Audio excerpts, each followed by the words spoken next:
मैं अभी भी इस चीज़ पे एम्फेसिस लोगों को देता हूँ कि अपनी फेस वैल्यू बनाना बहुत ज़रूरी है।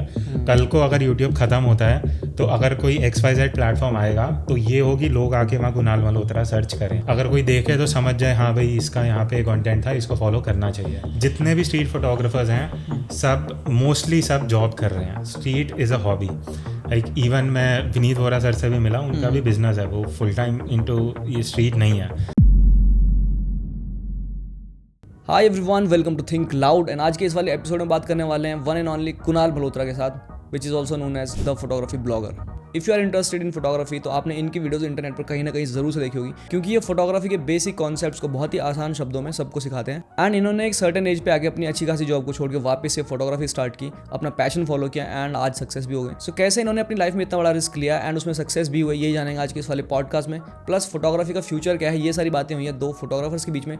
तो ये वाला पॉडकास्ट आपके लिए मस्ट है if you are interested in photography. Without wasting any more time, let's get started.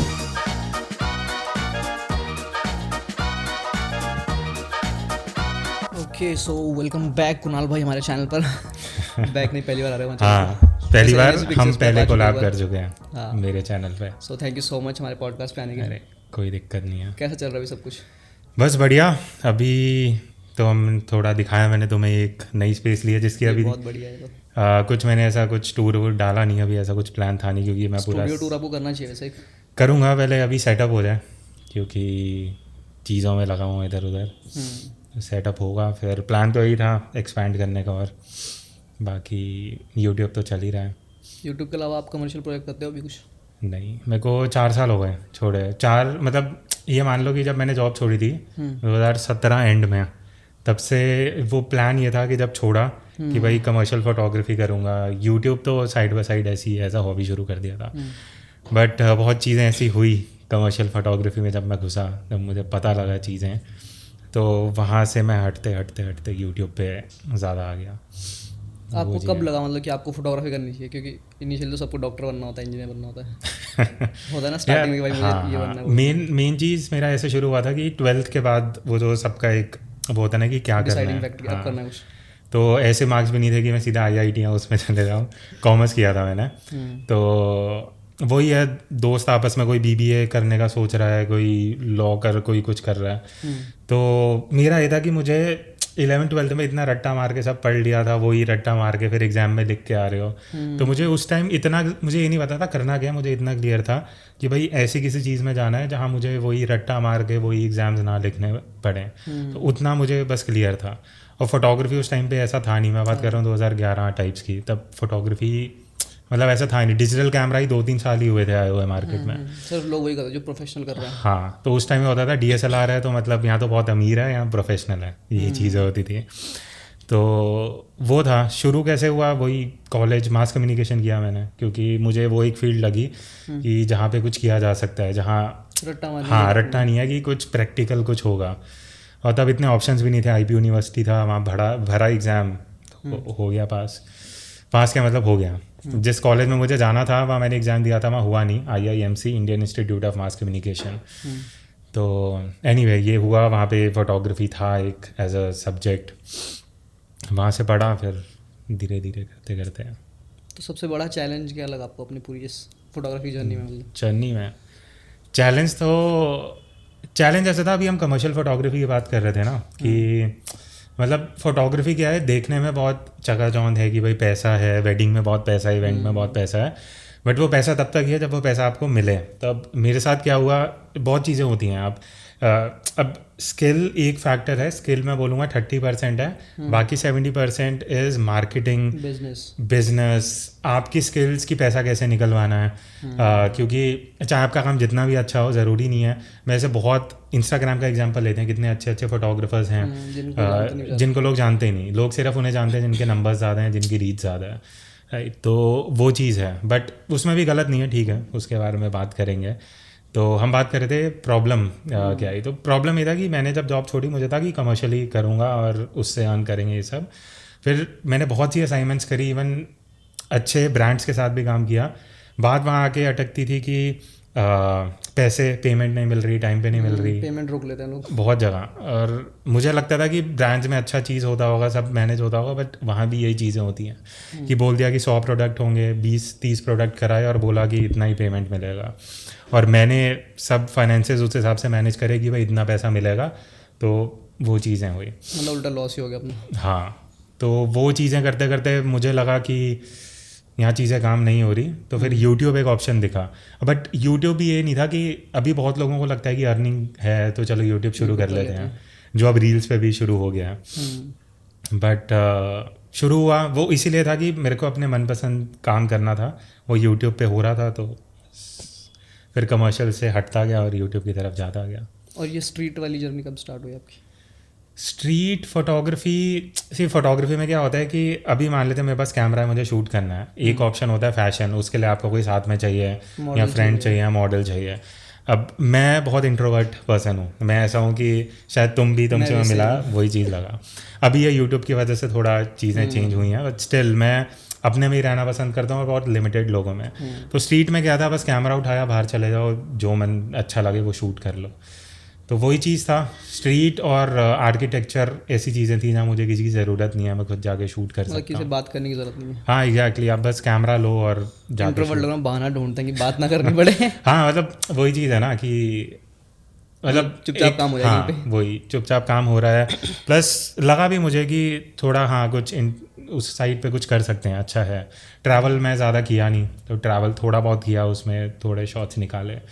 But photography में यही चीज़ है, बहुत लोग मैंने देखा कि शुरू में क्वेश्चन रहता है, और अभी जहाँ लोगों को इंस्टेंट सब चीज़ें चाहिए कि भाई 6 महीने में ये अपने आप से क्वेश्चन पूछने लग जाएंगे कि हमें किस नीश पे जाना चाहिए, हमें एक लाइन ही पकड़नी है, उसी में एक्सेल करना है। वो चीज़ होता नहीं है। एक बहुत इंटरेस्टिंग चीज़ थी, मैं अभी हम एक वीडियो कर रहे थे फिल्म कैमरा से लेके, तो हम वो डेवलप कराने गए एक अंकल के पास जो 70 ईयर्स के आसपास के होंगे। तो उन्होंने ये चीज़ बताई कि कह रहे फोटोग्राफी एक ऐसी चीज़ है जो आप कभी मास्टर कर ही नहीं सकते हैं। मतलब कह रहे मैं अगर ऐसे फोटोग्राफर्स को जानता हूँ जो 50 साल से इंडस्ट्री में हैं, बट मैं उन्हें मास्टर नहीं बोल सकता, बिकॉज ये ऐसी लाइन है जहाँ चीज़ें इवॉल्व हो रही हैं, नया नया कुछ सीखने को है, तो आप कभी अपने आप को मास्टर नहीं बोल सकते। तो वो चीज़ है, ये एक इंटरेस्टिंग चीज़ है कि आपको कभी बोर नहीं होने देगी फोटोग्राफी, कुछ ना कुछ नया आपको सीखने को मिलता रहेगा। फोटोग्राफी में कुछ मेरे ख्याल से गलत भी नहीं होता है, हाँ, जो आपको गलती लग रही है वो क्या पता किसी का आर्टिस्टिक चॉइस हो। बहुत सही पॉइंट तुमने बोला, बिकॉज अभी हमें कोई एक थर्ड पर्सन कुछ दिखाएगा, तुम्हें शायद वो अच्छा लगे, मुझे शायद उसमें कुछ अलग चीज़ लगे।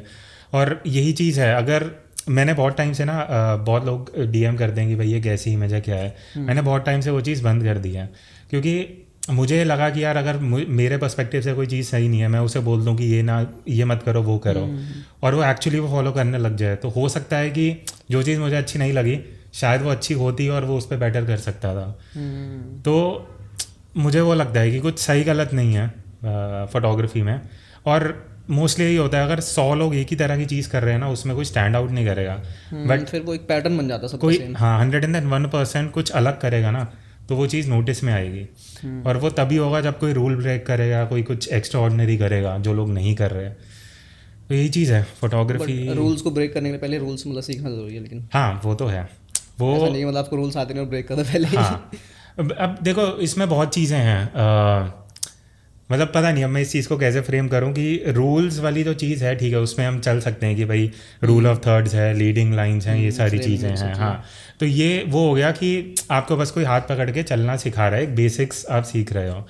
बट उसके बाद मैं ऑनेस्टली बता रहा हूँ, मैं अभी बाहर फ़ोटो लेने जाऊँगा, मैं अपने दिमाग में ये नहीं सोचूंगा कि इसको रूल ऑफ थर्ड्स में रखता हूँ या लीडिंग लाइन ले लेता हूँ। मेरे लिए it is more of like photo ideas, कि अब मैं एक जगह पे हूँ जहाँ मुझे कुछ समझ नहीं आ रहा, तो मैं एक जस्ट अपने आप से पूछूंगा यार क्या यहाँ पे कैप्चर किया जा सकता है, तो मेरे दिमाग में आएगा reflection, shadow, leading lines, rule of thirds, तो उनको एज अ आइडिया लेके मैं फ़ोटो निकाल सकता हूँ। तो मतलब हर फोटो से पहले आप ऐसे सोचते हैं कि ये हाँ थर्ड पे बैठ रहा है या फिर नहीं, या फिर गोल्डन क्योंकि रेशियो वो लेके आप चलोगे ना कि आज मैं घर से निकल रहा हूँ सुबह 6 बजे, तो मैं मेट्रो में बैठे बैठे सोच रहा हूँ कि यार आज ना मैं लीडिंग लाइंस में ये फ़ोटो निकालूंगा। अब होगा क्या, मैं उस विजन से जाऊँगा, मैं वही ढूंढता रहूँगा और 100 ऐसी फ़ोटोज़ मिस कर दूंगा जो उससे 10 गुना बेटर हो सकती थी। तो स्टार्टिंग में ज़रूरी है, मैं कहूँगा स्टार्टिंग में ये चीज़ होना चाहिए कि आप सिर्फ एक दिन एक ही चीज़ प्रैक्टिस करो। कि मान लेते हैं आज मैं सिर्फ लीडिंग लाइन्स ही देखूंगा, उससे क्या आप ट्रेन होते हो, आपका माइंड, आपकी आइज ट्रेन होता है उस चीज़ से। तो शुरू के आप कुछ महीने ये चीज़ करो, बट उसके बाद अगर आप पहले से ही सोच के निकलोगे कि भाई ये करना है, वो कई चीज़ों में है। जैसे अगर मैं फ़ैशन कर रहा हूँ, जहाँ प्लान्ड शूट्स होते हैं वहाँ प्लानिंग बहुत ज़रूरी है। बिकॉज मान लेते हैं आज हम ये पॉडकास्ट कर रहे हैं, तुम्हें पता था कि भाई माइक ऐसा रखना है, लाइटिंग ऐसा रखना है, कैमरा ऐसा रखना है, तो हमने हार्डली कुछ मिनटों में कर लिया। बट वही अगर हम पहली बार करते हैं या तुम पहली बार करते हैं तो उसमें टाइम जाता। तो वही वाला चीज़ है। आप कैसा कंटेंट देखते हो, मतलब ऐसी चीज़ें सीखने के लिए, इंस्पायर होने के लिए? आपने कोई ऐसा इंस्टीट्यूट ज्वाइन किया था स्टार्ट करने में फोटोग्राफी, या मासकॉम में सीखा था? मासकॉम चीज़ क्या था, वही हम 10 साल पहले जाते हैं, उस टाइम पे इतना ट्रेडिशनल फोटोग्राफी था ना कि जो हमारे टीचर थे, मेरे टीचर, मतलब बहुत कुछ सीखा उनसे, बट वो मान लो अराउंड 65-70 ईयर्स एज के थे। तो उनके पास जो इमेजेस थी, जो था वो था जो उन्होंने 20-30 साल पहले कैप्चर किया था। मेथड्स भी वही ट्रेडिशनल मेथड्स थे। तो वो ट्रेडिशनली चीज़ें समझी, सीखी। बट अभी थैंकफुली बहुत चीज़ें इवॉल्व हो चुकी हैं। अगर किसी को इंस्टीट्यूट्स में जाना है, बहुत इंस्टीट्यूट्स हैं ऐसे जो आपको इंफ्रास्ट्रक्चर देते हैं। बट पहले कमिंग टू क्वेश्चन, मैंने बस वो मासकॉम थोड़ा सा 6 महीने सीखा। उसके बाद सारी ऑफ फील्ड हुआ। दिल्ली में फ़ोटो वॉक ग्रुप्स थे, वो करे, वहाँ पे लोगों से मिलना हुआ, वहाँ पे हमने सीखा धीरे धीरे। फिर SPS कालरा सर हैं जिनको मैंने 2-2.5 साल असिस्ट किया फैशन फोटोग्राफी और प्रोडक्ट फोटोग्राफी में, तो सारा वहाँ सीखने को मिला। तो अभी मेरे से 2023 में भी अगर कोई पूछता है ना कि क्या इंस्टीट्यूट में 2-3 लाख दे के सीखना चाहिए, ये मेरा ओपिनियन है, कुछ सही गलत नहीं है। मैं उन्हें बोलता हूँ वो ऑप्शन लेने के बजाय आप गियर में इन्वेस्ट कर लो, गियर से ज़्यादा आप कोर्सेज या वर्कशॉप्स में इन्वेस्ट करो। बिकॉज इंस्टीट्यूट में क्या होगा, वहाँ भी जो फैकल्टी है 90% फैकल्टी किसी के लिए कुछ वो नहीं है, बट वो खुद इतने एक्सपीरियंस से नहीं है कि आपको बस बुकिश नॉलेज है। हाँ, बुकिश नॉलेज है, प्लस वो चीज़ें जो आप वहाँ कर रहे हो वो आप यूट्यूब पे देख के अपने घर पे प्रैक्टिस करके बेटर हो सकते हो। तो वही चीज़ है।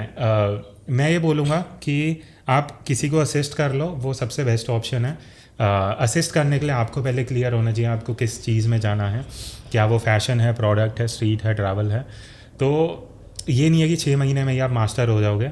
बेस्ट है असिस्ट करो। असिस्ट करना इतना इजी नहीं है, ऐसे लोग मिलते नहीं हैं, बट रीच आउट करते रहो लोगों को, कोई ना कोई मिल जाएगा जो बोलेंगे हाँ ठीक है आप मेरे साथ आ जाओ, सीखो मेरे साथ।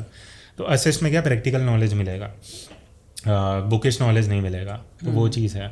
तो असिस्ट करना बेस्ट है। उसके अलावा इंटरनेट भरा पड़ा है, चीज़ें देखो, सीखो, खुद प्रैक्टिस करो, और उससे बेटर कोई ऑप्शन नहीं है।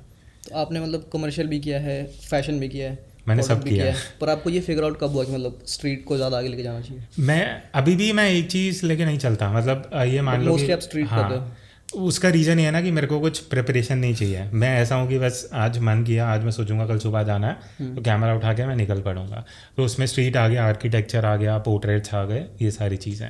तो मुझे किसी और से कोऑर्डिनेट नहीं करना, किसी और के लिए शूट नहीं करना, तो वो चीज़ है। प्लस कमर्शियली कुछ नहीं है, क्योंकि कमर्शियल प्रोजेक्ट अगर आज भी मैं किसी ब्रांड के साथ भी काम कर रहा हूँ इतने एक्सपीरियंस के बाद भी, तो अगर कल शूट है तो पिछली रात को मेरे दिमाग में चलता रहेगा। मैं अभी भी टेंशन में रहता हूँ कि यार बाउंड्रीज रहती है उसमें थोड़ी, बाउंड्रीज भी, प्लस एक टेंशन रहता है कि यार किसी के लिए काम करना है तो एक्सपेक्टेशन मीट करनी है, हाँ गड़बड़ ना हो जाए।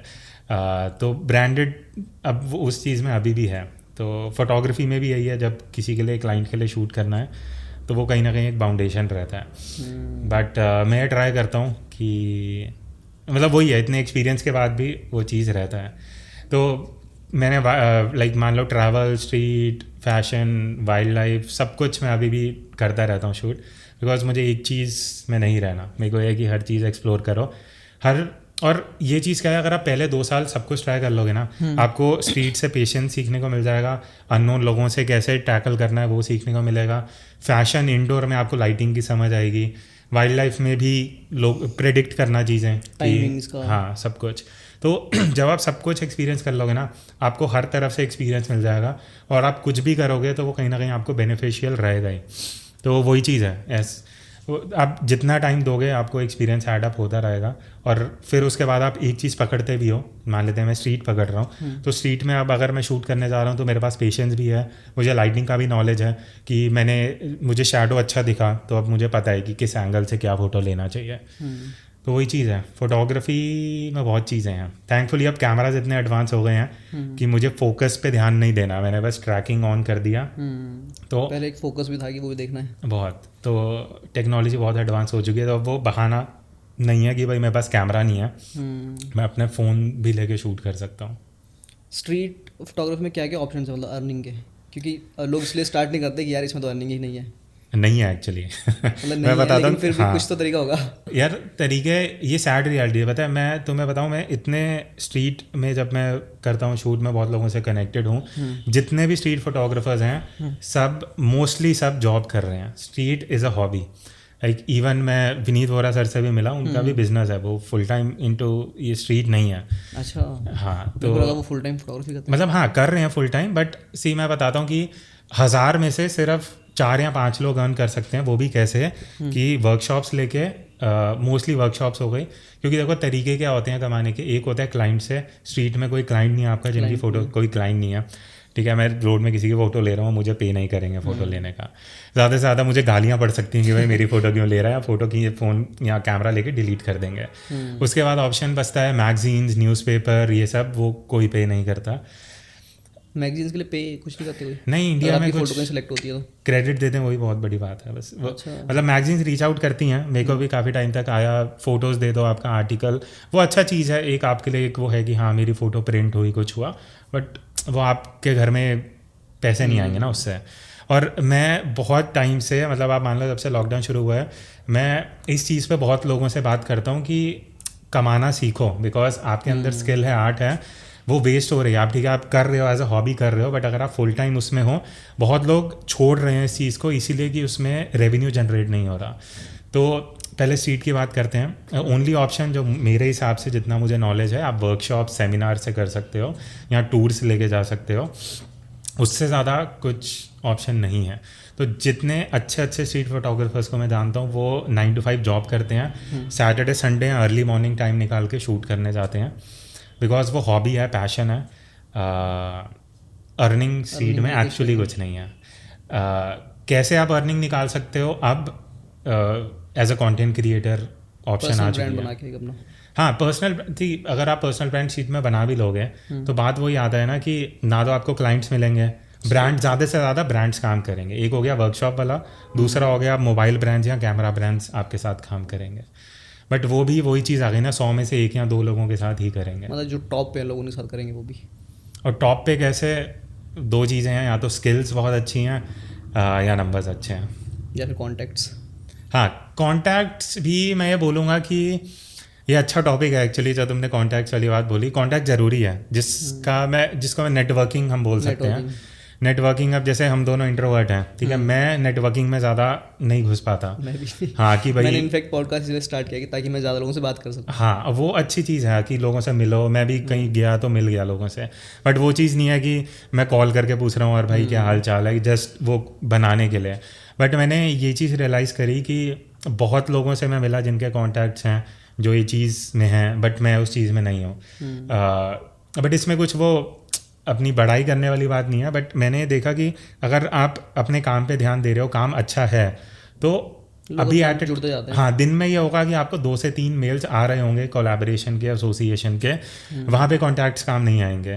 बिकॉज एक टाइम तक मैंने देखा, मैं इस इंडस्ट्री में रहा हूँ 5 साल, मैंने डिजिटल मार्केटिंग PR में मैंने जॉब करी, तो एक टाइम था जहाँ कॉन्टैक्ट्स बहुत काम आते थे और मैंने ये चीज़ें देखी होते हुए मुझे दिख रहा है कि यार इस ब्लॉग में कुछ नहीं है, इस चैनल में, यूट्यूब में कुछ नहीं है, बट उन्हें कोलैबोरेशन एसोसिएशन जा रही हैं, क्यों? बिकॉज कॉन्टैक्ट्स थे।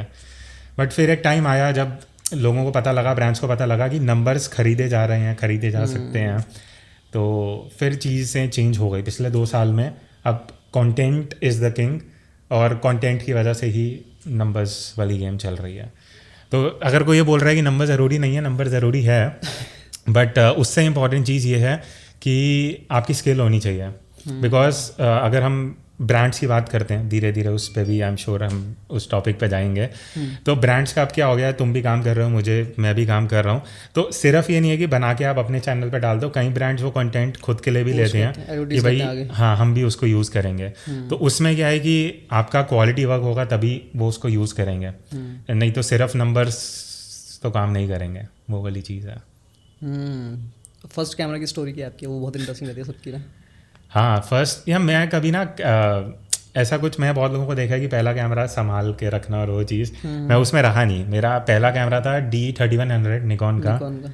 तो वो 5-6 महीने यूज़ करा और क्योंकि एक टाइम स्टार्टिंग में हम सस्ता कैमरा ही लेते हैं स्टार्टिंग में, तब इतने कैमरास थे भी नहीं, बट एंट्री लेवल ज़रूरी भी है। उस पर मैं बातों को बहुत घुमाता हूँ बट उस पर हम आएंगे आगे। D3100 लिया, उसके बाद 6 महीने यूज़ किया। फिर एक्चुअली कुछ ख़राबी नहीं थी, बट शुरू में क्या होता है कि लोगों ने दिमाग में डाल दिया कि भाई निकॉन के क्या कलर्स ना थोड़े वार्म है, तो फिर मेरे दिमाग में भी बैठ गया। मैं फ़ोटो लेता था, मुझे लगता था ये तो वार्म स्किन टोन आ रही है, तो फिर वो स्विच करके मैं 6 महीने में ही कैनन का 1500D में मैंने स्विच कर लिया था। फिर तब से अभी तक कैनन पे ही यूज़ हो रहा है। तो मैंने कैमरास 1500D यूज़ करा, फिर धीरे धीरे अपग्रेड होते गए। तो कैमरा तो हाँ वही था D5300 या 5300 D5300। तो सोनी पे स्विच नहीं कर रहे आप? नहीं सोनी मैंने अभी भी मैं ऑन एंड ऑफ यूज़ करता रहता हूँ, बट होता है कि एक सिस्टम पे हाथ बैठ जाता है ना। अब कैनन का क्या है मुझे पता है, टच स्क्रीन है, सब है। बहुत ईजी है उसका। हाँ, तो सोनी में अभी भी बहुत से कैमराज में वो इंटरफेस नहीं है। तो कैमराज का भी यही है। बाकी आई डोंट थिंक कितना फर्क पड़ता होगा, मतलब कि ब्रांड से नहीं, अब ज़्यादा फर्क पड़ता है कि कौन सा लेंस आप यूज़ कर रहे हो, फोकल लेंथ क्या है, उस चीज़ पे भी है। बट एक टाइम पे आके मुझे अभी क्या है कि टेक्नोलॉजी इतनी एडवांस हो गई है कि क्वालिटी पे फाइट है ही नहीं, फाइट फीचर्स पे है। कि आप कोई भी कैमरा उठा के देख लो, ब्रांड उठा के देख लो, सब फीचर्स पे फाइट कर रहे हैं। अब AI is the next thing. तो अभी सोनी का कोई कैमरा लॉन्च हुआ जिसमें AI फोकसिंग आ गया। अब कैनन की मैं बात करूँ तो ड्यूल पिक्सल ऑटो फोकस हो गया, फोकस ट्रैकिंग, ये सारी चीज़ें। तो अब पूरा फाइट फीचर्स पे है कि कौन ज़्यादा फीचर्स दे रहा है। क्वालिटी मैं ऑनेस्टली बता रहा हूँ, अगर आप 50,000 का भी कैमरा ले रहे हो, हम जो भी रिव्यूज़ देखते हैं एकदम जूम इन करके डिटेल और शार्पनेस देखते हैं, आम जिंदगी में हम कब बैठ के कोई नहीं देखता। कलर्स का है, आप रॉ में शूट कर रहे हो, कलर्स आप खुद एडिट कर सकते हो। तो अब वही वाली चीज़ है, फीचर्स आपको कौन ज़्यादा दे रहा है, और उससे ज़रूरी है आपके हाथ में कौन सा सिस्टम सही बैठता है। कैमरा कोई वेडिंग के लिए ले रहा है, मैं उन्हें बोलता हूँ कि भाई ये देख लो कि आपके रीजन में रेंटल हाउस जो है वो कौन से ज़्यादा रखते हैं। हाँ, क्योंकि शुरू में ये वही चीज़ है, आप कैमरा ख़रीदने से अच्छा रेंट कर लोगे तो ज़्यादा बेटर है। क्योंकि मान लेते हैं मुझे एक इवेंट मिला जहाँ 10,000 रुपये मिल रहे हैं, ठीक है, तो मैं रेंट पे 2 से 3 हज़ार की किट उठा लूँगा, वो खर्चा मेरा निकल गया और बाकी पैसे मेरी अर्निंग हो गई। वही अगर मुझे कैमरा ख़रीदूँ, मैं 2 से 3 लाख रुपए की किट बनाऊँ और फिर 6 महीने में मुझे लगे भाई मेरा मन उठ गया, तो ये वो बहुत चीज़ें होती हैं कि आपने वेडिंग्स भी किया कभी फोटोग्राफी? हाँ, उसके एक्सपीरियंस भी, वेडिंग के एक्सपीरियंस तो बहुत अल्टीमेट। वेडिंग कुछ लोग मानते हैं मतलब उसमें पैसा बहुत ज़्यादा है, लेकिन मतलब लाइफ बहुत बिजी है। हाँ, लाइफ बिजी है। मतलब ऐसा मान लो कि मुझे बोला कि 6 बजे आ जाना, हम स्टार्ट कर देंगे, तो मैं 9 बजे तक बैठा हूँ, कुछ हो ही नहीं रहा। तो वो चीज़ है कि टाइमिंग का कुछ पता नहीं है। मैंने ऐसा देखा है कि लाइक 12-12 घंटे हो रही है, फिर एक इवेंट ख़त्म हुआ, फिर दूसरा इवेंट शुरू हो रहा है। प्लस वहाँ क्लाइंट इतने प्रोफेशनल नहीं है, तो पेमेंट का भी डिले हो जाता है। हाँ, डिले बहुत चीज़ें हैं, मतलब पेमेंट्स बहुत फंसते हुए देखा। टाइमिंग का कुछ ऐसा नहीं है। फिर एक वो होता है कि रिस्पेक्ट वाली चीज़ है जो अभी धीरे धीरे चेंज हो रहा है। हमारी जनरेशन में चीज़ें चेंज होंगी, बट हमसे पहले वाली जनरेशन में अभी भी वही है कि शादी वाला फोटोग्राफर, दो लोग बुला रहे हो, इधर आके फ़ोटो खींचिए, वो चीज़ें हैं। बट ठीक है, आई थिंक सबका अपना अपना वो है। वेडिंग में पैसा है, अच्छा है, बट वो एक सीज़न के लिए है वो। हाँ, सीजनल है कि मान लो आप 6 से 8 महीने आपका वो रहा, बट बाकी टाइम आप क्या करोगे। तो वो इस टॉपिक पे भी बहुत मैंने पहले वीडियोस करी हैं कि भाई आप फुल टाइम अगर किसी चीज़ में घुसते हो ना, आप एक चीज़ को लेके नहीं चल सकते एज अ फोटोग्राफर। चाहे आप फैशन में हो, वेडिंग में, इवेंट्स में। वेडिंग में आप घुसे 6-8 महीने आपने वेडिंग करी, बाकी टाइम आप क्या करोगे। तो वो वाला चीज़ है। फिर उसमें क्या है, मल्टीपल चीज़ें आपको सोचनी पड़ेंगी कि बाकी टाइम क्या करना है। इवेंट्स हैं, क्योंकि ट्रैवल, स्ट्रीट, वाइल्ड लाइफ में डायरेक्ट कुछ पैसा नहीं है। तो अगर आप वो कर भी रहे हो तो आप पैसा कहाँ से कमाओगे। इसके साथ साथ I think content creation start कर देनी चाहिए। वो तो नीड ऑफ द हार है। मतलब मैं ऐसे लोगों से मेरी जब बात होती थी कि रील्स बेकार है, वीडियो कुछ नहीं है, फोटोग्राफी, हम प्योर फोटोग्राफर हैं। आज के टाइम में वो पूछ रहे हैं कि भाई कौन सा एडिटिंग सॉफ्टवेयर डाउनलोड करना है, कौन सी रील।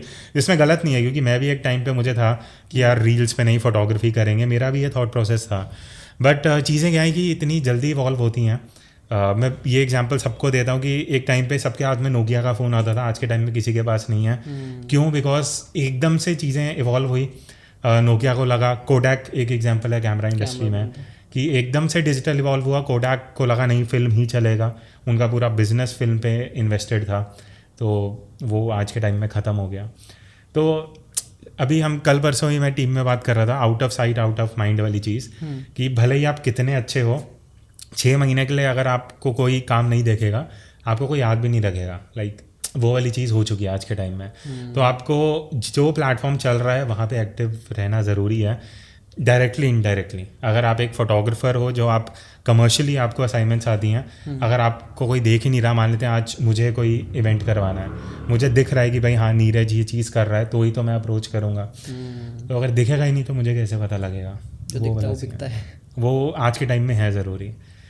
और ये बहुत ऐसे डिबेट हैं, कई लोगों का कुछ और व्यू रहेगा, कहीं का कुछ और रहेगा, बट इस पे बहुत लंबी बात हो चुकी है, हो सकती है रील्स वाले चीज़ पे, डिजिटल वीडियो। आई थिंक जब भी कोई नई चीज़ आती है स्टार्टिंग में, तो लोग उसको पहले रेसिस्ट करते हैं कि नहीं हम इस पर स्विच नहीं करेंगे, लेकिन ओवर द टाइम फिर उनको लगता है यार कर लेते हैं। करना पड़ता है, और जितना जल्दी आप कर लो। AI अब एक ऐसी चीज़ आ रही है जिस पे मैं भी रोज़ कुछ ना कुछ देख रहा हूँ कि आप AI यूज़ करते हो अपने काम में कहीं पे? अभी यूज़ नहीं हो रहा, बट बहुत फैसिनेटिंग है ये देखना कि भाई कैसी चीज़ें हो रही हैं। मेरा क्या है कि मैं बहुत जल्दी सॉफ्टवेयर पे स्विच नहीं कर पाता। अब हुआ क्या कि हम सारा एप्पल पे स्विच कर चुके हैं, एडिटिंग सब। लास्ट ईयर बता रहे थे कि आपने मैक ले रखा है लेकिन यूज़ नहीं कर रहे उसको। हाँ, वो नहीं कर रहा था। अभी मैं खुद, मेरा सिस्टम विंडोज़ है, जो बाकी 2 सिस्टम है वो iMac और Mac स्टूडियो यूज़ हो रहे हैं एडिटिंग के लिए, बट अभी भी हम प्रीमियर प्रो यूज़ कर रहे हैं, जबकि मैंने सुना है FCP इज़ फास्ट और बेटर है। बट मेरा क्या है कि एक चीज़ पे हाथ बैठ जाए ना, फिर स्विच करना थोड़ा मुश्किल होता है, वो है। बट वो एक पर्सनल चॉइस आती है। बट AI अभी मैं तुम कहीं पे यूज़ कर रहे हो? मैं वो यूज़ करता हूँ, ChatGPT, हाँ, स्क्रिप्टिंग के लिए, मतलब आइडियाज बहुत अच्छे मिल जाते हैं उससे। मैं भी अभी कर रहा था, कुछ देखा मैंने कि स्क्रिप्टिंग के लिए, तो मुझे लगा कि आइडिएशन के लिए बहुत सही चीज़ है। हाँ, मतलब वहाँ से आप एक फ्रेमवर्क उठा लो पूरा, फिर अपना आइडिया उसमें डाल दो थोड़ा सा। मतलब बहुत, जब मैंने, और कई लोगों का मुझे आया कमेंट्स आए कि भाई क्रिएटिविटी को रिप्लेस नहीं कर सकता AI, बट मुझे ये लगता है ठीक है, ChatGPT से मैंने एक बेसिक स्ट्रक्चर ले लिया, उसको फिर मैं अपने हिसाब से थोड़ा एडजस्ट कर सकता हूँ। प्लस हर कोई इतना एक्सपर्ट नहीं होता कि भाई, अब होता क्या कि हमें भी कुछ टाइम लगा समझने में कि भाई यूट्यूब कैसे काम करता है, क्या है। अब वही चीज़ अगर मुझे कहीं से मिल सकती है, मैं यूज़ कर सकता हूँ, तो वो कहीं ना कहीं हेल्प कर सकता है। बट आई थिंक आने वाले टाइम में AI हो सकता है इतना इवॉल्व कि करेगा, आर्ट की ज़रूरत ही ना, क्योंकि देखो जब वो आया था अभी पीछे NFT, मैं थोड़ा सा घुसा NFT में, मैंने अपने 15-20 हज़ार उस पर लगा दिया है, बट मुझे एक टाइम पे आके क्लियर आइडिया लग गया था कि ये ज़्यादा चलेगा नहीं। अभी भी चल रहा है, बट बहुत डायनामिक है। हाँ, वो उतना है नहीं, क्योंकि वो क्या था, एक डिजिटल करेंसी है जो रेगुलेटेड नहीं है, उस पर आप इमेजेस खरीद रहे हो, बेच रहे हो, और बहुत लोगों को ये फैसिनेटिंग लगा कि भाई हम कमा सकते हैं, और उस वजह से लोग NFT में गए। तो वो विजन लेके आप कहीं भी जाओगे, यूट्यूब, NFT, फोटोग्राफी में, कि पैसा कमाना है, तो वो लॉन्ग टर्म चीज़ चलेगी नहीं। तो NFT का मुझे जल्दी पता लग गया था वो चलेगा नहीं, बट AI ऐसी चीज़ है जो करेगा। मैं वीडियो एडिटिंग ट्राई करके देखी, ऑडियो रिमूवल जो टूल्स है, और क्या है उसका, एडोबी नाम से। हाँ, एडोबी पॉडकास्ट पे जाके, वो एक्चुअली बहुत यूज़फुल चीज़ है। मैंने आई बैल्कनी में खड़े होकर इतनी नॉइस के साथ रिकॉर्ड किया और उस पर डाला तो हट गया। तो मतलब अब ज़रूरी नहीं है कि 10,000 20,000 का माइक खरीद के ही आप शुरू करो। तो AI मुझे लग रहा है वो एक गैप फिल कर देगा, जहाँ पे आपको टेक्नोलॉजी के बजाय, AI भी टेक्नोलॉजी है, बट आर्टिफिशियल इंटेलिजेंस से आप बहुत चीज़ें कर पाओगे। अभी कुछ लोग ना इस चीज़ पे फाइट कर रहे थे, मतलब कि AI हमारा आर्ट चुरा रहा है, स्टील कर रहा है। वो चीज़ तो है, मतलब रियल लाइफ में भी हम वही करते हैं। अगर आप किसी ब्लाइंड को बोलो कि आप एक पेंटिंग नहीं बना पाएगा, यार देखो सीधी सी चीज़ है ना, आप एक शुरू में 2-3 साल पहले डिबेट होता था वाटर मार्क डालें ना डालें, या वाटर मार्क चुरा रहे हैं लोग। आप जैसे ही एक फ़ोटो खींच के आप अपलोड कर रहे हो सोशल मीडिया पे, तो आप अपनी सारी, आप एक उसको पूरे वर्ल्ड में दे रहे हो कि कोई भी यूज़ करे, कुछ भी करे। तो अगर आपको ये है कि भाई मेरी फ़ोटो चोरी हो रही है, आप सोशल मीडिया पे डालो ही मत। और एक ये भी होता था कि बहुत इंटरेस्टिंग चीज़ थी, लोग बोलते थे हमें नंबर से मतलब नहीं है, हमें लाइक से मतलब नहीं है, और एट द सेम टाइम आप इंस्टाग्राम पे फ़ोटो डाल रहे हो।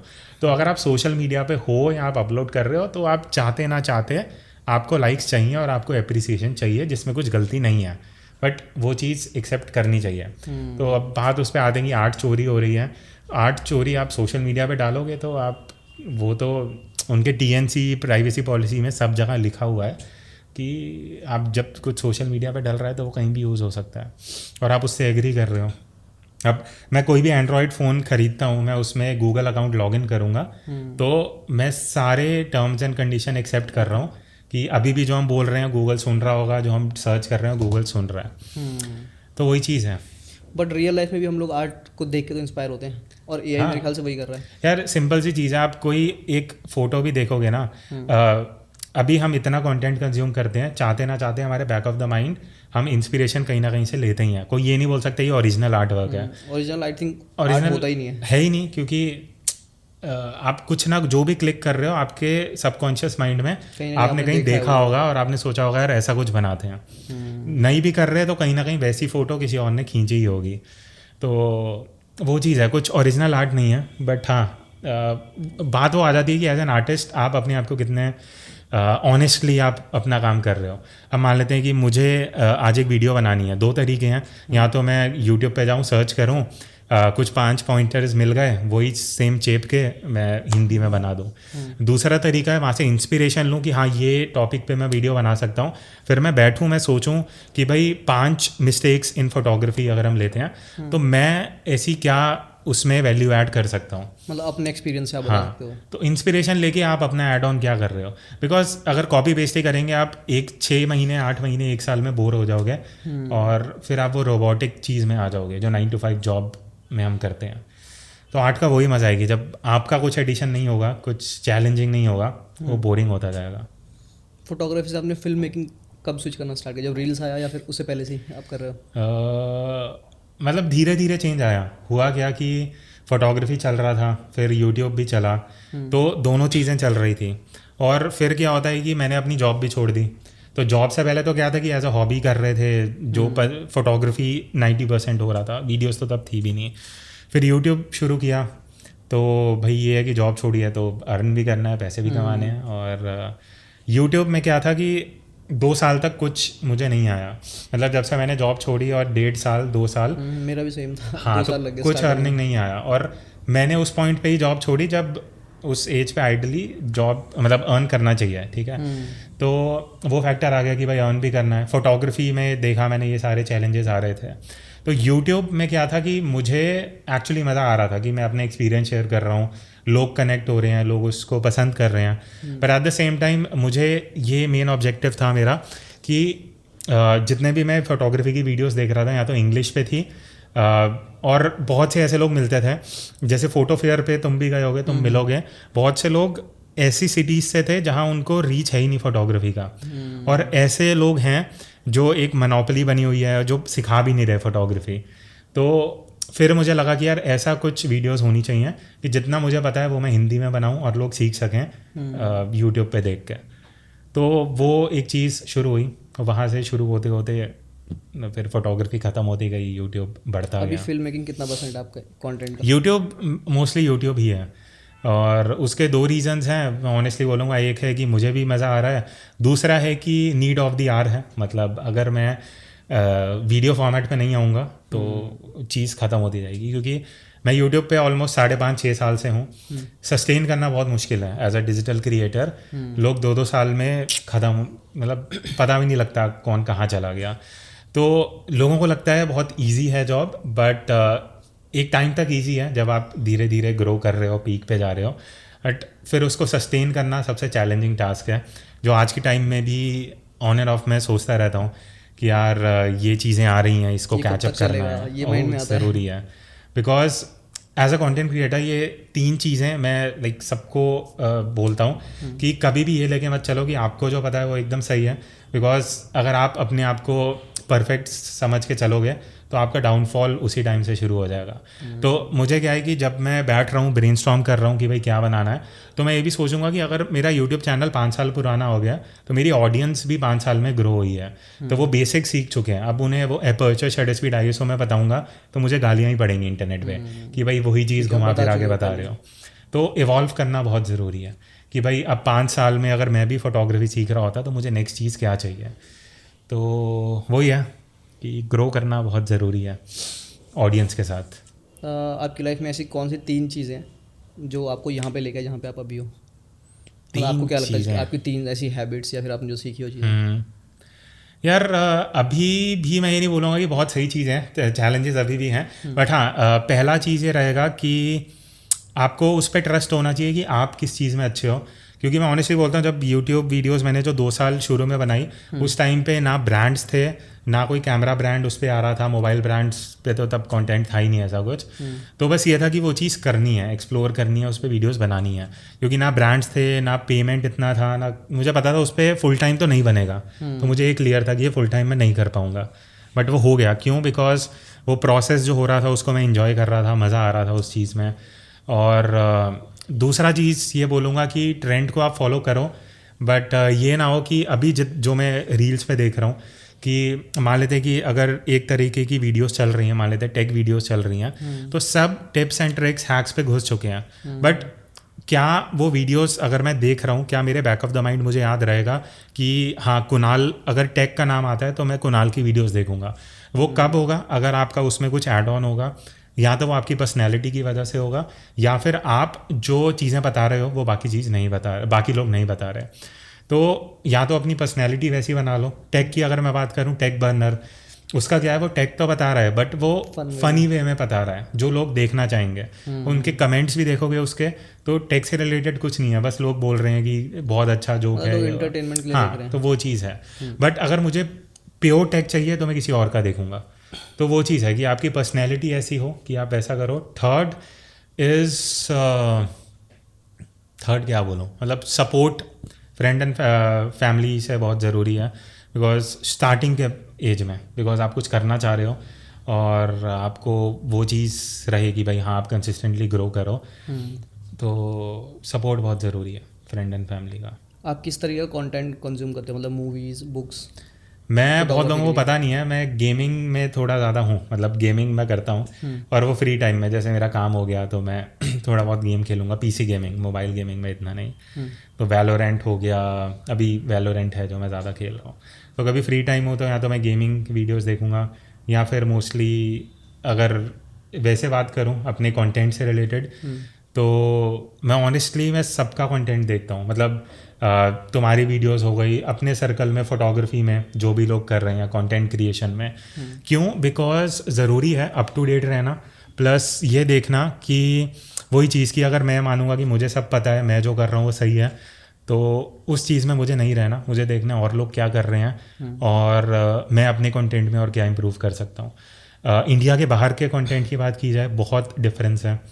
डिफरेंस जो चीज़ चल रही है वो यहाँ आने में 3-4 साल लगेंगे। प्लस उससे ज़्यादा ज़रूरी है, उसके बहुत फैक्टर्स हैं ऑनेस्टली मैं बताता हूँ। सबसे बड़ा फैक्टर है उनको सिर्फ ब्रांड पे रिलाई नहीं करना, क्योंकि हमें जो रेवेन्यू मिलता है यूट्यूब से उससे 6 से 7 गुना ज़्यादा बाहर है, US और कनाडा में।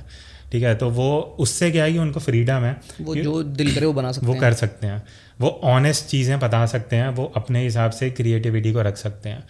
तो वो एक चीज़ है। प्लस दूसरा है कि फ़र्क है यहाँ पे, हम बहुत ज़्यादा वो लेके चलते हैं कि एक जो ट्रेंड चल रहा है बस उसी पे चलना है। मैं बाहर के क्रिएटर्स को देखता हूँ तो वो एकदम ही अलग कंटेंट बनता है। तो मैं ट्राई करता हूँ कि थोड़ा देखूँ, थोड़ा सीखूँ और अपने ऊपर कैसे इम्प्लीमेंट कर सकता हूँ, तो वो ज़रूरी है। तुम बताओ तुम्हारा क्या अभी आगे क्या फ्यूचर क्या देख मेरा रहे हो? तो मैं अगले ये 1-2 सोच रहा साल हूँ में फिल्म मेकिंग में थोड़ा स्विच करूँ, और मतलब Proper. उसके ट्यूटोरियल्स और उसकी चीज़ें, क्योंकि मेरे को स्टार्टिंग से ही वो करना था। ऐसे फोटोग्राफी मैंने स्टार्ट किया सीखने के लिए, क्योंकि फ्रेमिंग, लाइटिंग ये सब यहाँ सीखते हो, बट लास्ट मेरे को वही बनाना है, फिल्म्स वगैरह, डॉक्यूमेंट्रीज। उस पर यूट्यूब पे या नहीं बाहर? मतलब कहीं भी, लेकिन डॉक्यूमेंट्रीज यूट्यूब पे या किसी प्लेटफॉर्म पे। सही है। बट उसको लेके तुम्हारा क्या ख्याल है, उस पर डिस्कशन कर सकते हैं, जो बहुत लोग देख रहे हैं जानना चाहेंगे। क्योंकि ये कंटेंट क्रिएटर ठीक है आप शुरू करते हो, बट उसके बाद सस्टेन करना रेवेन्यू के टर्म्स में तो बहुत मुश्किल है वो चीज़ करना। क्योंकि स्टार्टिंग में लगता है कि हाँ चल रही है, ग्रोथ हो रही है, एक पॉइंट पर आके ग्रोथ रुक जाती है, खासकर रेवेन्यू के उसमें। तो फिर वो है कि कंटिन्यू वो चीज़ बनाते ही रहना जो ऑडियंस देख रही है। कभी कभी बर्नआउट हो जाता है चीज़ करते करते। आप कैसे डील करते हो बर्नआउट से? बर्नआउट तो यार अभी मेरे साथ ऑनेस्टली होता है, मतलब मैं खुल के ये चीज़ बोल देता हूँ कि अभी मैं बैठूंगा, मैं 5-6 वीडियोस पे अगर अच्छे नंबर्स नहीं आते तो मैं थोड़ा उस पर चले जाता हूँ, यार क्या गलत हो रहा है, क्या सही नहीं जा रहा। बट फिर वो चीज़ आती है कि मेरे साथ क्या हुआ कि मैंने कंटेंट बहुत चेंज करा। चेंज एज इन पहले सिर्फ फोटोग्राफी था, फिर एडिटिंग आया, फिर मोबाइल फोटोग्राफी आया। तो मैं क्या करता हूँ, मैं अभी भी बैलेंस रख के चलता हूँ कि मुझे प्योरली मोबाइल फोटोग्राफी पे नहीं जाना, मुझे डिजिटल कैमरा की ऑडियंस को भी केटर करना है। तो वो फ्लक्चुएशन ऊपर नीचे चलता रहता है। तो मैं अभी भी कई बार ये रहता है कि यार व्यूज़ कम आ रहे हैं, बट फिर मैं वही चीज़ सोचता हूँ कि ठीक है, जो प्रोसेस जो चल रहा है उसमें मज़ा आ रहा है करने में, तो मैं थोड़ा सा ब्रेक ले लेता हूँ कई बार कि अभी थोड़ा ब्रेक लेता हूँ, फिर फ्रेश माइंड से आऊँगा वापस।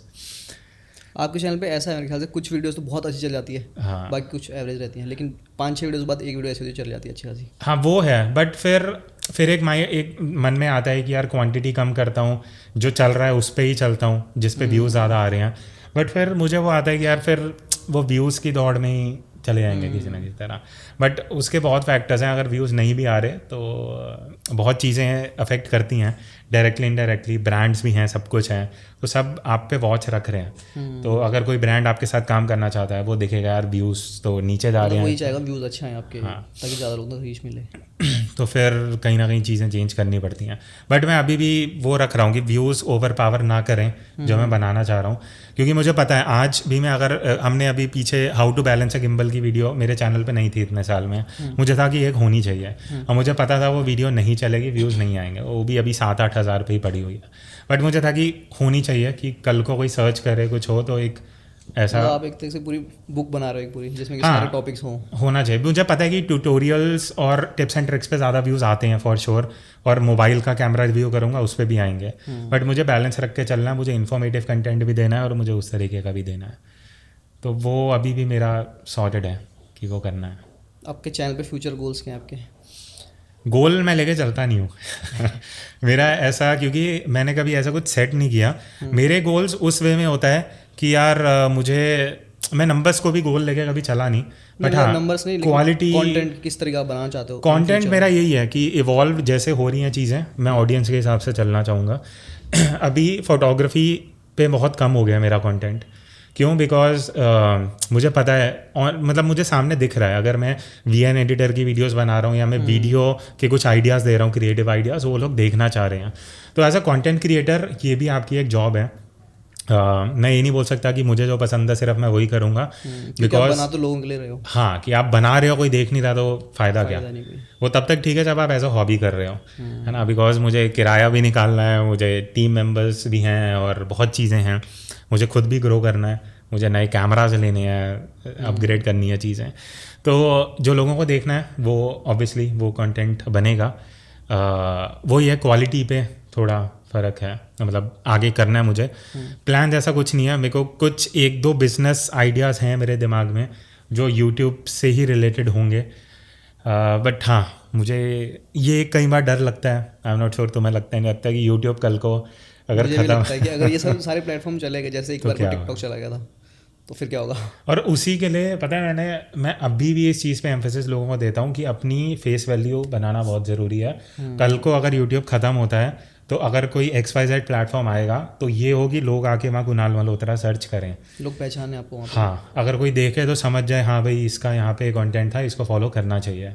तो फेस वैल्यू ज़रूरी नहीं अपनी शक्ल दिखा रहे हो, बट आपका एक अलग, हाँ, आपका एक छाप रहनी चाहिए उस चीज़ पे कि अगर मैं फोटोग्राफी लेके चल रहा हूँ, फूड या ट्रैवल कुछ भी लेके चल रहा हूँ, तो लोगों के माइंड में आपका नाम आना चाहिए। कि अगर आप प्लेटफॉर्म डिपेंडेंट हो गए तो फिर आप उस जाल में फंस जाओगे। जैसे टिकटॉक बंद हुआ, बहुत लोग ख़त्म हुआ उससे रेवेन्यू, बहुत चीज़ें, बट कई लोग सर्वाइव किए जब वो यूट्यूब और इंस्टाग्राम पे आए। क्यों? बिकॉज लोग नाम से जानते थे, लोग फेस से जानते थे। तो एज अ क्रिएटर उस पर भी काम करना चाहिए। एज अ बिगिनर जो भी स्टार्ट करो फोटोग्राफी, जिसने जैसे अभी 12th की हो अपनी, उसको आप क्या टिप्स देना चाहोगे? 12th की है क्योंकि initially लोग फोटोग्राफी वहीं पे में सोचते हैं कि यार नहीं। अब क्योंकि दो ऑप्शन निकलती हैं, फोटोग्राफी और कंटेंट क्रिएशन। तो कंटेंट क्रिएशन में बहुत सिंपल सा हिसाब है और लोग बहुत इंस्टेंट चीज़ें चाहते हैं, और अभी हो भी रहा है। रील्स में मैं ऐसे ऐसे अकाउंट्स देख रहा हूँ जो बहुत जल्दी एकदम grow से हुए हैं। ग्रो कर रहे हैं, बट वो ग्रोथ क्या सिर्फ नंबर्स की है या एक्चुअली लोग पसंद कर रहे हैं? बिकॉज मैं भी मान लेते हैं मुझे कुछ अच्छा चैनल दिखा, मैंने फॉलो कर लिया, बट क्या वो लॉन्ग टर्म सस्टेन करेगी वो चीज़? तो उस हिसाब से आप चलो कि आपको लोग लॉन्ग टर्म देखना चाहें, तो उसके लिए थोड़ी प्लानिंग चलती है। प्लानिंग एज एन आप सोच रहे हो कि हाँ आपको मान लेते हैं फोटोग्राफी में, आज सिनेमाटोग्राफी में घुसना है, तो आपको थोड़ा लॉन्ग टर्म देख के चलना पड़ेगा कि क्या आपको इन्फॉर्मेटिव कंटेंट बनाना है, आपको सिनेमैटिक बनाना है। अगर आप सिनेमैटिक बना रहे हो देन उस पर चलो, और शुरू में जितना हो सके एक्सप्लोर करो, एटलीस्ट 6 महीने सब कुछ हाथ पैर मारो। बिकॉज अगर आप यही लेके चलोगे कि आप किसी को देख रहे हो, मान लेते हैं वो सिनेमैटिक्स कर रहे हैं, आपको भी सिनेमैटिक में घुसना है सिर्फ वो देख के, और आप बाकी चीज़ें एक्सप्लोर ही नहीं कर रहे हैं। बेस्ट एग्जांपल है, बहुत से लोग सिर्फ फोटोग्राफी में थे, रील्स को नहीं करना चाहते, बट जैसी रील्स में घुसे तो वो वीडियो में ज़्यादा बेटर कर रहे हैं एज़ कम्पेयर टू फोटोग्राफी। तो जितना आप एक्सप्लोर कर सकते हो करो, बिकॉज 12th के बाद अभी लोगों को क्या हो गया है कि 20-22 की एज में ही पूरा सॉर्टेड होना है और पैसे Earning कमाने करनी है, set हो हैं, जाना है। सब हो जाना है। उस एज में तो यार हम कॉलेज में थे, क्लियर भी नहीं था कि क्या करना है। तो बहुत है लाइफ में करने को, एक्सप्लोर करते रहो और इजीली। प्योर जो भी एक फोटोग्राफी है वो आप सजेस्ट करोगे किसी को इस टाइम पे करने के लिए, जो सिर्फ फोटो कंटेंट या फिर फोटोज? देखो, अगर तो लोग उसको as a full time career बनाने का सोच रहे हैं तो मैं यही बोलूँगा कि बैकअप प्लान होना ज़रूरी है। बिकॉज 12th के बाद सीधा फोटोग्राफी में मत घुसो, आप कुछ एक डिग्री ले लो, चाहे वो BCom BBA कुछ भी हो। बिकॉज अगर वहाँ चीज़ें वर्कआउट नहीं करती, आपके पास एक बैकअप होना चाहिए। तो ये मैं ऑनेस्टली ये चीज़ बोलूँगा, बिकॉज फोटोग्राफी में बहुत लोग हैं अभी जो कर रहे हैं। फोटोग्राफी इंडस्ट्री ख़त्म नहीं होगी कमर्शियल साइड पे, जहाँ ब्रांड्स को चाहिए, बट स्टिल कमर्शियली भी ई-कॉमर्स वेबसाइट्स भी धीरे धीरे अब वीडियोस पे आ जाएंगी। उन्हें भी अगर किसी को ई-कॉमर्स के वेबसाइट पे कपड़े दिखाने हैं, शूज़ दिखाने हैं, तो वो वीडियो पे जा रहे हैं। तो फोटोग्राफी करो, बट धीरे धीरे वीडियो पे भी आना पड़ेगा आपको। वो ऐसा नहीं है कि एक ट्रेंड है, वीडियो रहेगी। हो सकता है वीडियो के बाद और कुछ चीज़ आ जाए, 360 डिग्री वीडियोज़ आ सकती हैं, AR VR ऐसा कुछ आ जाए, सब कुछ इवॉल्व होगा। तो आपको माइंड ओपन रखना पड़ेगा इवॉल्व होने के लिए। बट सिर्फ फोटोग्राफी में अगर आप जा रहे हो एज अ हॉबी करना है तो करो, बहुत बढ़िया है। कमर्शियली अगर आप आओगे तो बहुत चैलेंजेस हैं पैसे कमाने के लिए, बहुत चैलेंजेस हैं। देखने में लगता है बहुत सही है, बट जब आप घुसोगे तो पंगे हैं बहुत। है, बहुत चीज़ें हैं, आपको हाथ पैर मारने पड़ेंगे, आपको 3-4 चीज़ों पे हाथ डालने पड़ेंगे, और टाइम लगेगा काफ़ी सारा। बहुत टाइम के बाद पॉडकास्ट पे, मतलब मेरा तो आई थिंक दूसरा पॉडकास्ट है, पहले ऑनलाइन ही किए थे। ऑफलाइन में मैं बल्कि तुमसे थोड़ा बात करना चाहूँगा कि क्या तुम्हारे कंटेंट क्रिएशन में क्या सोच रहे हो आगे, क्या फ्यूचर है, तुम्हें क्या लग रहा मुझे है? तो ये लगता है कि वीडियो ही है फ्यूचर। वीडियो है, बट क्या मतलब इंस्टाग्राम पे अभी तुम फोकस इंस्टा पे रख तो मैं रहे फिगर हो? आउट नहीं कर पा रहा कि मैं क्या डालूँ रील्स पे। जैसे आप अभी टिप्स वगैरह डालने लग गए हो, तो मैं सोच नहीं पाता कि मैं क्या डालूँ उसमें, क्योंकि वो चीज़ सेम हम यूट्यूब पे बता भी रहे हैं हाँ। फुल लॉन्ग वीडियोज़ में। बट तुम्हें ये नहीं लगता कि इंस्टाग्राम और यूट्यूब की ऑडियंस थोड़ी अलग है, या तुम? हाँ, थोड़ी अलग है ऑडियंस, क्योंकि वहाँ पे लोग शॉर्ट कंटेंट देखते हैं, हाँ, प्लस थोड़ा सा इजी कंटेंट देखते हैं। शॉर्ट और लॉन्ग पे क्या ठीक है तुम्हारा? या मेरे अभी ख्याल भी से तुम लॉन्ग ज़्यादा अच्छा है अभी भी, क्योंकि Long लॉन्ग है। में लोग ज़्यादा कनेक्ट करते हैं। जितनी देर तक आपको कोई देखेगा स्क्रीन पे, वो उतना आपसे डीपली कनेक्ट करेगा। करेगा? और शॉर्ट्स का क्या है कि अगर व्यूज़ आपके आ भी रहे हैं ना, तो वो रैंडमली आ रहे हैं, कोई भी स्विच कर रहा है तो उसको दिख रही है वीडियो, उसने चूज़ नहीं किया उसको देखना। अभी नंबर्स की गेम बहुत वो हो चुकी है, मतलब बहुत लोग उस चीज़ में फंस रहे हैं नंबर्स को लेके। और शॉर्ट्स के व्यूज़ तो मेरे को ऐसा लगता है कि मतलब वो आ रहे हैं अपने आप, मतलब वो तुम्हें लोग देखने के लिए चूज़ नहीं कर रहे। मतलब वो चीज़ है कि मैं ये बोल सकता हूँ कि मान लेते हैं अगर मैं कोई रील बना रहा हूँ तो मैं श्योर नहीं हो सकता कि उस पर वो चलेगी या नहीं चलेगी, बिकॉज कुछ भी एकदम से उठ सकता है, कुछ भी नहीं। यूट्यूब पे थोड़ा आइडिया लग जाता है कि क्या चलेगा क्या नहीं चलेगा, क्योंकि वो एल्गोरिदम पे है ना। शॉर्ट्स पे शॉर्ट्स का पता नहीं क्या सिस्टम हाँ, है। शॉर्ट्स और रील्स का आप अंदाज़ा नहीं लगा सकते। शॉर्ट्स पे अगर व्यूज़ आ भी रहे हैं तो मतलब ये नहीं कि वो कंटेंट अच्छा है आपका, हाँ, किसी बेकार चीज़ पे व्यूज़ आ सकते हैं, लेकिन यूट्यूब पे क्या है कि आपकी वीडियो अच्छी होनी चाहिए उसके लिए, तभी लोग क्लिक करेंगे उस पर। वही चीज़ मुझे लग रहा है, बट फिर एक टाइम पे आगे कहीं ना कहीं नंबर्स भी थोड़े दिमाग इंपॉर्टेंट है, पे क्योंकि घुसते हैं। बिजनेस भी है ये पूरा, एक इस पर लाइफ डिपेंड है पूरी। है, क्योंकि फुल टाइम आप कर रहे हो तो कहीं ना कहीं से तो पैसा निकालना है, अब वो चीज़ है। ट्रैवल वगैरह नहीं करते आप ज़्यादा? ट्रैवल कम है मेरा, ट्रैवल कम है बिकॉज काम में ही चीज़ें फंसी रह जाती हैं। मैं ट्रैवल इतना कर नहीं पाता, मतलब जैसे अब चंडीगढ़ से दिल्ली आए, मैं तो घूमता निकाल रहता रहे हो, बढ़िया है। नहीं अच्छा सही है, ट्रैवल करना चाहिए। मेरा अभी थोड़ा सा वही है कि मैं अपने में मतलब थोड़ा खुद रहने में और उसमें ज़्यादा ऐसी चीज़ें रहता है। होती है। मैं भी ऐसे हूँ इंट्रोवर्ट मतलब ऐसा लगता है यार मैं कैसे किसी को अप्रोच करूँ। हाँ वो चीज़ें हैं। बट स्ट्रीट फोटोग्राफी का अगर लेके चलें तो एक दो चीज़ें जो हम बात कर सकते हैं, लोगों का रहता है कि भाई फियर ऑफ स्ट्रीट फोटोग्राफी ना, कि लोगों को कैसे अप्रोच करना है, क्या वो रहेगा। तो बहुत सिंपल सी चीज़ें हैं। अगर आप स्ट्रीट फोटोग्राफी कर भी रहे हो, सबसे पहली चीज़ इंपॉर्टेंट है एथिक्स। एथिक्स में क्या आ जाता है कि मान लेते हैं मैं फ़ोटो ले रहा हूँ, किसी ने मुझे देखा, तो अगर वो आगे से बोल रहे हैं कि भाई डिलीट करो या उन्हें नहीं पसंद, तो वो डिलीट कर देना चाहिए।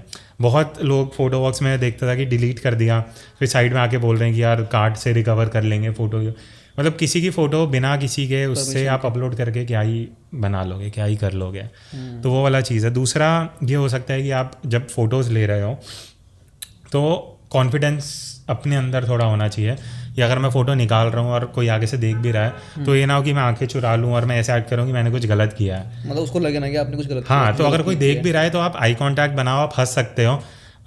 उस हंसना है जिन वो नकली हंसी भी नहीं, आप स्माइल दे सकते हो कि भाई अगला बंदा थोड़ा कंफर्टेबल हो जाए। और आगे से पूछते भी हैं तो आप बता दो कि हम ऐसी फ़ोटो खींच रहे हैं। तो वो चीज़ है। अगर कोई मना करता है ठीक है आप डिलीट कर दो, कोई दिक्कत नहीं है। तो कॉन्फिडेंस जितना आप शूट करोगे उसी से आएगा। आप घर से सोच के नहीं निकल सकते कि भाई हाँ आज मैं शूट करूँगा, कोई कहेगा तो मैं ये करूँगा। आप जितना शूट करोगे आपके अंदर वो चीज़ आती बट रहेगी। स्ट्रीट में ये भी दिक्कत है ना, अगर आप किसी को मतलब बोल के शूट करो तो फिर वो थोड़ा सा वो हो जाते हैं, हाँ acting बोल करने लगते हैं। स्ट्रीट वो रहेगी नहीं। स्ट्रीट का मेन स्ट्रीट फोटोग्राफी का सबसे पहला रूल है कि कैंडिड होना चाहिए। कैंडिड अगर तो किसी ने देख लिया और मैंने उन्हें बोला कि भैया आप उधर देखो या आप काम करते रहो मैं फ़ोटो लूँगा, फिर वो कहीं ना कहीं एक्ट ही करेंगे। वो स्ट्रीट है ही नहीं। वो आप एक फ़ोटो ले रहे हो बट वो स्ट्रीट में कंसिडर नहीं होगी, क्योंकि स्ट्रीट का सबसे पहला एथिक है कि आपको कैंडिड रहना है। मतलब सब्जेक्ट कैंडिड होना चाहिए, वो अवेयर नहीं होने चाहिए। तो क्योंकि वो ऐसी मोमेंट होनी चाहिए कि लोग उसको देखें तो लगे कि हाँ मतलब हम उस जगह पे हैं और हम वो चीज़ें होते हुए देख रहे हैं। तो स्ट्रीट का मेन चीज़ वही है। आपके साथ कभी ऐसा हुआ कि आपने कोई फोटो क्लिक करी और बाद में किसी ने अप्रोच किया कि ये मेरी फोटोज को हटा दो या हाँ हुआ है। अभी यहाँ दिल्ली में एक वो है कुमार गली, पॉटर्स कॉलोनी, तो वहाँ पे मैंने एक दो इंसिडेंट हुए। एक तो ये कि भगा दिया, मतलब बोल के कि जाओ यहाँ से, क्या कर रहे हो, वो फ़ोटो खींचने आ ऐसा जाते मेरे हो। साथ भी हुआ था। मैं मंडी में गया था शूट करने। हाँ तो मतलब जिनकी मैं खींचा था उनको कोई दिक्कत नहीं थी, लेकिन जो उनकी वो थी टीम एसोसिएशन वाले, वो आगे आप यहाँ पे नहीं क्लिक कर सकते, तो यहाँ से भगा जाओ। हाँ उनका भी ये था कि अलाउड नहीं है यहाँ पे लोग, फिर क्योंकि वो होता है कि फ़ोटो अगर न्यूज़पेपर में आ गई तो ये दिख जाएगा कि यहाँ चीज़ें सही नहीं है या कुछ गलत है। सबको ये लगता है कि मतलब कुछ हमारी चीज़ें रिवील ना हो जाए। हाँ तो वो है कि ये मीडिया से हैं, प्रेस से हैं, वो चीज़ है। तो वो चीज़ है। दूसरा ये हुआ था कि मैं घुसाई कोई बना रहे थे, पॉट्स बना रहे थे, तो मैं गया, तो मैं तब नया नया EOS R लॉन्च हुआ था, तो मैं लेके फ़ोटोज़ ले रहा था। तो उसने वैसे पूछा कि आप EOS R यूज़ कर रहे हो, तो मैं एकदम शौक गया। मैंने कहा आपको कैसे पता? तो उसने बताया कि मैं वेडिंग फोटोग्राफी करता हूँ प्रॉपर, और जब सीज़न नहीं रहता तो ये हमारा काम है, लाइक कुछ है नहीं, तो हम अपना मटके वटके बनाते हैं। तो फिर मैंने थोड़ी बात करी, तो मुझे बहुत इंटरेस्टिंग चीज़ लगी कि कई बार क्या होता है कि लोग खुद से आपको अप्रोच कर लेते हैं। बहुत बार होता है कि लोग पूछेंगे कि आप क्या फ़ोटो ले रहे हो, क्या करते हो, तो थोड़ा सा बात करोगे तो उससे क्या है कि आप थोड़ा खुल जाओगे। तो उससे क्या है कि अननोन बंदे से आप बात कर रहे हो तो कॉन्फिडेंस आ जाएगा। तो फिर धीरे धीरे आप अगली बार जाओगे तो आपके अंदर थोड़ा वो चीज़ रहेगा कि हाँ भाई अब मैं फ़ोटो लूँगा तो कोई कुछ मुझे नहीं बोलेगा। बट ये भी नहीं है कि आप फ़ोटो ले रहे हो और 10 मिनट तक उसी बंदे के पीछे आप भाग रहे हो, चल रहे हो, तो पता लगे कि आप उनके एरिया में हो, तो वो सोचे कि भैया मेरे पीछे लगा है तो तुम्हें साइड में पकड़ के पीट वीट दे। वो चीज़ भी नहीं होनी चाहिए कि खींचो, शॉट निकल गया तो आगे चलो, वो चीज़ है स्ट्रीट में। आपने कभी डिलीट किया फोटो, मतलब पोस्ट करने के बाद कि भाई किसी ने बोल दिया कि इसको हटा नहीं, दो? बाद में ऐसा नहीं बोला, बट उस टाइम पे अगर कोई, मेरे ख्याल से लोग पहचानते भी नहीं होंगे कौन है सब्जेक्ट यहाँ पर। हाँ मतलब इंटरनेट पे ऐसा नहीं है कि आप कोई देख के बाद में कोई DM कर रहा है, इतनी बड़ी दुनिया कौन कहीं देख रहा है। बट हाँ उस टाइम पे अगर कोई बोल रहा है कि आप डिलीट कर दो तो डिलीट कर देनी चाहिए। करी है मैंने, ऐसा कुछ वो नहीं है। बस किसी और की फ़ोटो बिना किसी के कंसेंट के डाल मतलब के कोई क्या ही हमारी हो भी लेगा, जाएगा। हमें भी दिक्कत हो सकती है मतलब। वही चीज़ है, तो वो सीन। बाकी क्या आप अपने ऑडियंस को कहना चाहोगे कुछ? ऑडियंस को तो बातें तो होती रहती माइंडसेट हैं। इवॉल्व करना हाँ चाहिए। नहीं मतलब मेरा टेक अवे ही रहेगा, अभी जो चीज़ें जैसे हो रही हैं सब वीडियो पे आ चुका है फोटोग्राफी से हट के। मैं ये भी नहीं बोलूँगा कि फ़ोटोग्राफी ख़त्म नहीं हो रही है, फ़ोटोग्राफी कई जगहों पे ख़त्म हो रही है। सबसे पहली चीज़ एज अ कंटेंट क्रिएटर अगर आप फ़ोटोज़ अपलोड करोगे तो सिर्फ अगर आप उसके लिए ले रहे हो कि रीच हो और एज अ कंटेंट क्रिएटर जाना है तो आपको वीडियोज़ पे आना ही पड़ेगा। वो हार्ड ट्रुथ है, चाहे आप BTS शूट करो, चाहे कैमरा के ऊपर GoPro लगा लो, कुछ भी कर लो, वीडियो पे आपको आना पड़ेगा। और प्रोडक्ट में भी ऐसा ही है मेरे ख्याल से, ब्रांड सब वीडियो ज़्यादा चाहते हैं आपके प्रोडक्ट। सब जगह ही है, वेडिंग में भी सिनेमैटिक वीडियो चाहिए, सब कुछ चाहिए, सब वीडियो पे हो चुका है, इंस्टेंट चीज़ें हो रही हैं। बट वही चीज़ है, अगर आप as a content creator long term अगर आप लोग देख रहे हो तो अपना एक USP होना चाहिए। USP एज इन लोग आपको एक चीज़ की वजह से जानने चाहिए कि भाई आपके अंदर क्या अलग है, तभी आप लॉन्ग टर्म ग्रो कर पाओगे। कि ऐसा ना हो कि आप अभी टिप्स एंड ट्रिक्स शेयर कर रहे हो, आप कुछ सिनेमैटिक भी बना रहे हो और ऐसा 100 लोग और कर रहे हैं, तो कल को आपका कुछ वो रहे ही ना। इवन अगर ब्रांड्स भी आपको अप्रोच करते हैं ना, वो आपकी यूनिकनेस की वजह से आते हैं। वो सिर्फ नंबर्स के लिए कोई भी ब्रांड आज के टाइम में नहीं आता है ना। तो यहाँ तो लोग आपके, क्योंकि वो भी चाहते हैं हमारा प्रोडक्ट अगर दिखेगा और इसका फेस दिखेगा तो लोग ट्रस्ट करेंगे। तो वो चीज़ है, तो आपकी उतनी ऑथेंटिसिटी होनी चाहिए। कि ऑथेंटिसिटी कैसे बनेगी कि अगर आप प्रोडक्ट रिव्यूज़ भी कर रहे हो तो आपको जेन्युइन चीज़ें बतानी पड़ेंगी। ऐसा नहीं है कि कुछ बहुत ही बेकार है और मैं उसको एकदम बढ़िया पैकेज करके बोल रहा हूँ। ऑडियंस इतनी इंटेलिजेंट है, वो लोग समझ जाते हैं। मतलब ट्रू रहना पड़ेगा कैमरा के सामने भी, ऑनेस्ट होना चाहिए। और रिलेटेबल कंटेंट बहुत चल रहा है आजकल। रिलेटेबल एज इन कि पहले होता था भाई एकदम सिनेमैटिक चल रहे हैं, सब अपना लाइफस्टाइल दिखा रहे हैं कि भाई मैंने व्लॉग यूट्यूब से गाड़ी ले ली है, मतलब फेक चीज़ें दिखा रहे हैं, वो चीज़ नहीं देखना। बेस्ट एग्जांपल है, तुम सौरभ जोशी व्लॉग्स देख लो। लॉकडाउन में ही टॉप व्लॉगर बन गया। क्यों? बिकॉज सब रिलेटेबल चीज़ें हैं। नीचे बैठ के खाना खा रहे हैं, घर में आपस में जैसे बात कर रहे हैं, जो चीज़ें 90% इंडियंस जो जीते हैं वही चीज़ दिखा रहे हैं। तो अगर आप कंटेंट भी बना रहे हो तो मान लेते हैं कि ऐसा नहीं है कि मैं महंगे कैमरा से ही वैसे भी रोल ले पाऊंगा। तो मुझे लोगों को बताना पड़ेगा कि अगर आप एक 10,000 का फ़ोन भी यूज़ कर रहे हो उससे भी आप ये चीज़ बना सकते हो। तो वो चीज़ होनी चाहिए कि कुछ बैरियर ना रहे चीज़ों में। जो चीज़ लोगों के पास है उसका यूज़ करके कैसे बना सकते हैं वही बताना चाहिए। मतलब वो चीज़ें रिलेटेबल होंगी और तभी लोग आपसे कनेक्ट होंगे। वो चीज़ है। सो आई थिंक बहुत बातें कर ली हमने एंड करते हैं। बिल्कुल। Thank you so much watching. Okay, thank you. Bye bye.